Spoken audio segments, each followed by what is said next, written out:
Hi, I'm Dana. Welcome to this week's video. You know, the holidays are right around the corner, and every time of year where the holidays are right around the corner, I get a lot of emails from people wondering, how do I stay on track through travel? So I want to give you some tips here today for minimizing any disruptions to your baby's sleep schedule as much as we possibly can. I find the number one mistake people make when they travel is that they overschedule themselves, right? You've got lots of people to see and places to go, and you take baby with you everywhere you're going. She's missing a nap, she's going to bed too late, and a few days of that, when you try to put her down at bedtime, she might just scream the house down out of nowhere. And then you start thinking, what's going on? She never does this. And you start to second guess yourself, and you get uncomfortable, and your mother-in-law is staring at you like, why are you letting her cry so much?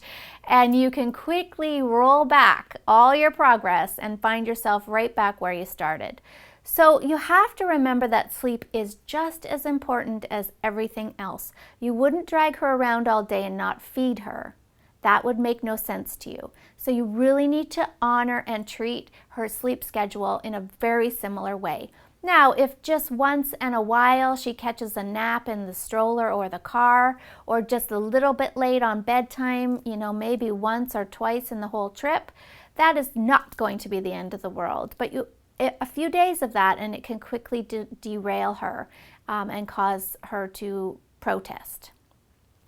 Another thing to keep in mind is that you really need to keep the environment as close to home as you possibly can, especially if we're talking about older babies, like into the 8 to 10 to 12 month age range.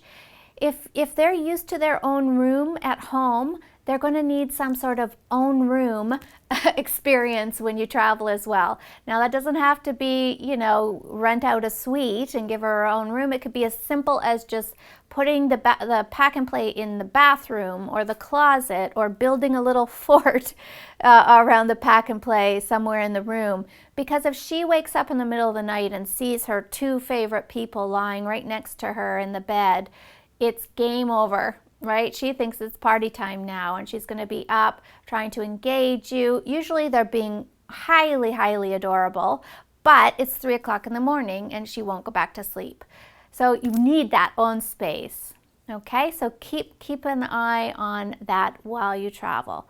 The next thing to remember is that you need to honor your expectations as well. If you expect her to fall asleep independently and sleep through the night, then try not to let that shift and change when you travel either. The first night somewhere new can be a little bit unnerving for the child, and so I always say to people, you can bend your rules a little bit. Maybe you sit at the door for the first night or two just to reassure her that everything is fine, or maybe you do some extra check backs.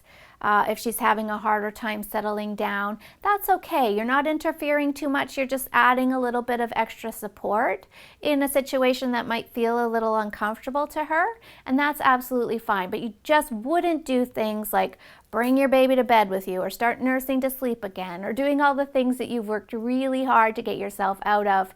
Please don't go back down that road.